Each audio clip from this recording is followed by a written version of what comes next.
Good morning, everyone. Today we will discuss the last chapter of our Unit 2 syllabus of class 10, that is thermal phenomena. Now, see, from the very beginning of our journey with physics, from class 7 onwards, we had studied about heat. Heat means what? Energy which is required to raise the temperature of an object. Clear? Means if a substance is getting some heat or releasing some heat, how could we measure? We can measure the change by changing temperature. Heat in a substance depends on three factors. Means a substance absorbed heat or released heat, whatever it may be, amount of heat is depends on three things. What are that? First of all, change in temperature or denoted by T. Next one, material medium means what kind of material it is. It is iron, it is brass. What kind of material it is, that's determine how much heat should be taken by the object. And the last one is mass of the object. Now see, therefore heat released by an object or heat gained by the object, if I denoted by it by Q, that is equal to mST. That much idea we are having from class 9. M seems to be mass of the object, S seems to be specific heat of the object, and T is for temperature. Now, in this chapter, what we are going to discuss regarding thermal phenomena, or I can say in a brief, that is thermal conductivity. Conduction we know, we are discussing thermal conductivity. We are going to discuss, and also expansion. Expansion of whom? Expansion of solid, expansion of liquid, and expansion of gas. Previously, whatever we had done, we are concerned about a solid, water, this kind of things. Means how much expansion or compression is can be happen with the substance, that we have not studied yet. So let's go for that. See, when a solid is expand, so that phenomena we are very often see in everywhere surround us. How? We know in railway sleeper track, there is a gap in between tracks. The tracks are looks like this. This is a track. There is a small gap. Then a next track. Then there is a small gap. Then a next track. Instead of this, why the track is not a singular one? Why not? There is a reason. Because when train is passes through the sleepers, due to friction, huge heat generated. Clear? Huge heat generated due to friction.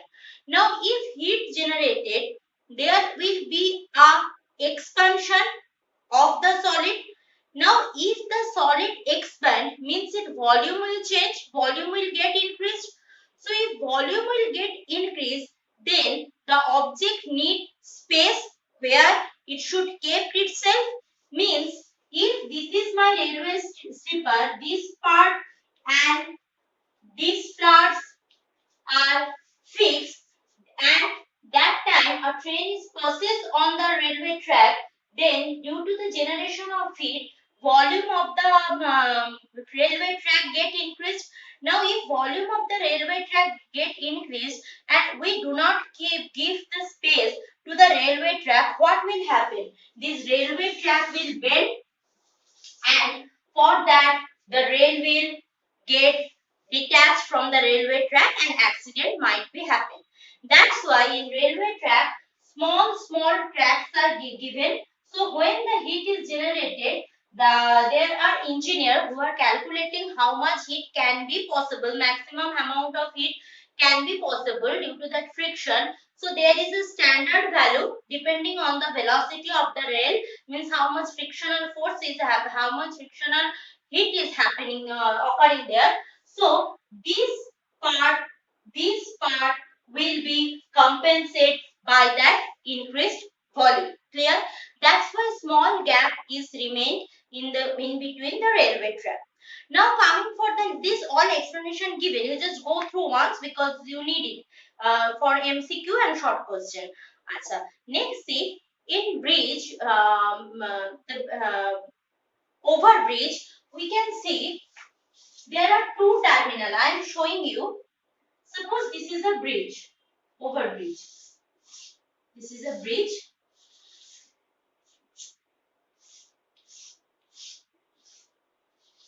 The structure of bridge.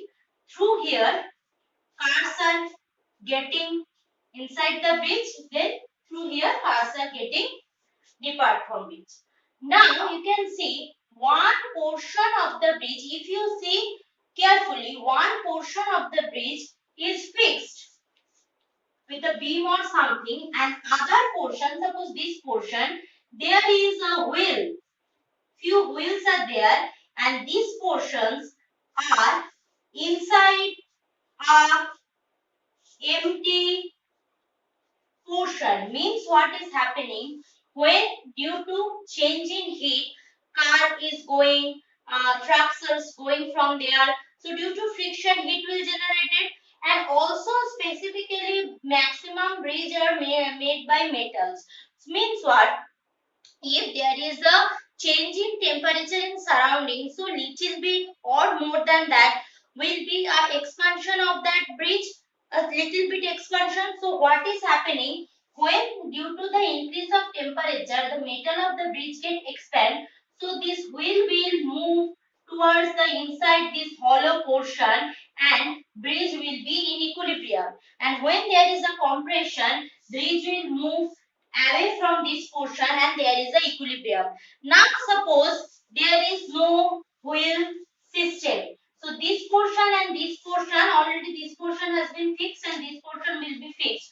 So due to the change in temperature, change in heat, what will happen after some time? Either bridge will bend like this or bridge will bend like this. Bridge is a solid structure. So continuous bending, afterwards, after few years, there is a breakage. There is a breakage. Clear? So that's why bridge there is a steel plate or a roller squeeze system given over there. So that's all. As I am going for the further discussion, I will explain one after another. Right now I am going for that expansion of solid. First part of the chapter, that is expansion of solid. Now see, we know solid has a three-dimensional structure. What is three-dimensional structure? Means if I am considering suppose a rod. This is a rod. Linearly, if I draw a rod, it looks like this, but actually it doesn't look like this. How? See, rod is something which looks like this, means it has length, breadth, clear, length, breadth, and this height, length, breadth, and height. Means when I am drawing it linearly, it shows a two-dimensional picture, but actually it has three-dimensional figure, length, breadth, and as well as height. So whenever there is a change in heat in a solid, there are three kind of expansion. What are the three kind of expansion? Linear expansion, surface or superficial expansion, cubical expansion, or volume expansion. Means suppose I am considering rod again. So rod will, when a heat is some heat is given to the rod, so rod will expand linearly. The surface, whole surface area of the rod will change, and as a whole, since the length and surface area is changing, so what? Volume of the rod also changing. For easiest method of discussion, I will explain one after another. Means first linear expansion, then superficial expansion, then volume expansion. Then together we will study all these things to make you understood better. Okay, so let's go for that.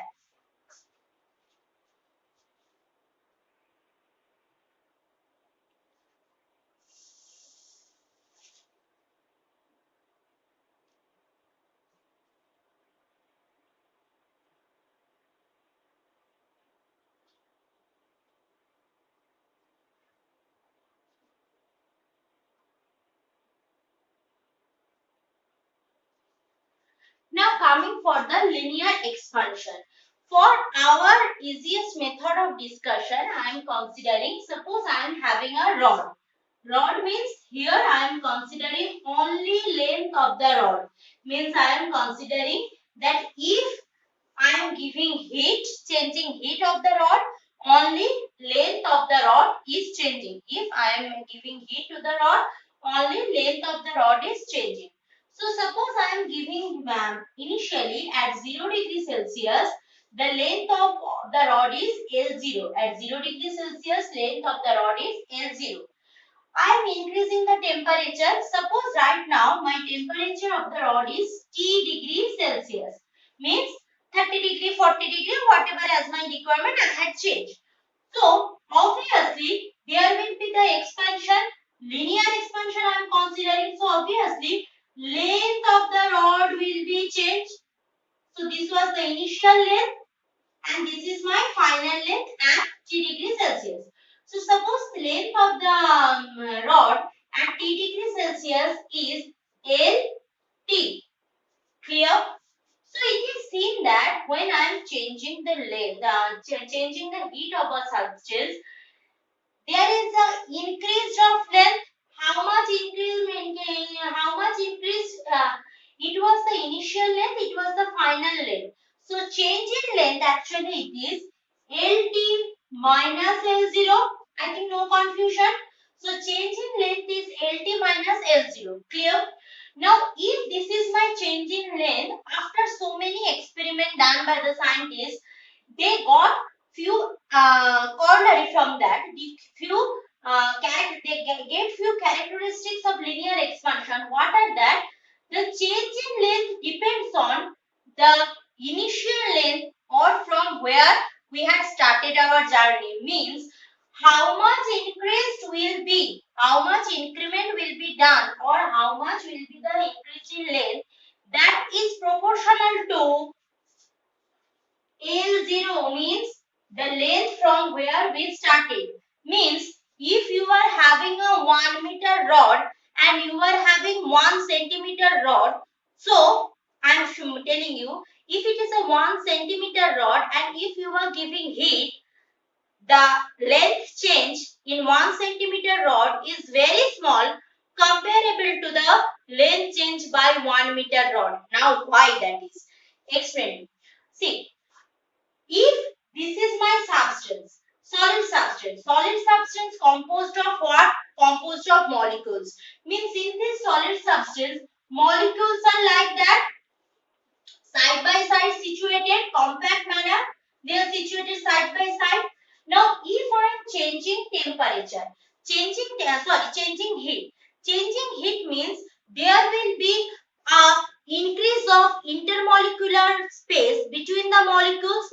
Means if this is the structure, molecular structure of the length or the rod at 0 degree Celsius. So after increase of heat, change in heat, this will be the molecular structure. Molecules intermolecular distance will be increased. Clear? Intermolecular distance will be increased. So the length will be increased. No problem. Now, if you started your journey with a small length L0, means what? You are having less number of molecules. Clear? And you had started your journey with a 10 meter. So you are having large number of molecules. Each molecules giving the increasing their intermolecular space with the respective molecules. So the change in length will be more comparable to the 1 centimeter. I think I may make it clear. Seriously. So that's why it is seen that the change in length is depends on how much was the initial length. Clear? Another experimental judgment came, that is LT minus L0 means change in length or increase in length also proportional to what? The change in temperature. Means this was my initial temperature, this is my final temperature. Means T degree Celsius minus 0 degree Celsius means I can write it T degree Celsius. Means what?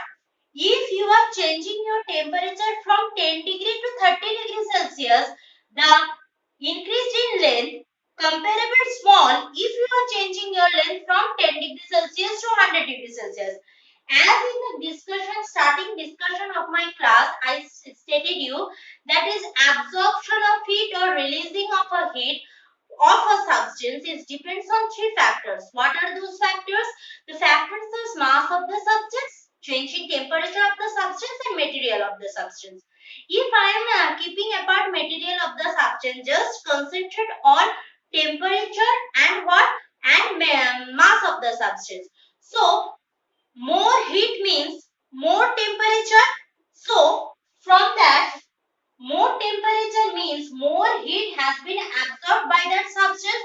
So if more heat have absorbed by the substance, more will be the intermolecular space. More will be the intermolecular space means more is the change in length. And another factor also, this increase in length is depends on the material also, as for case of heat also.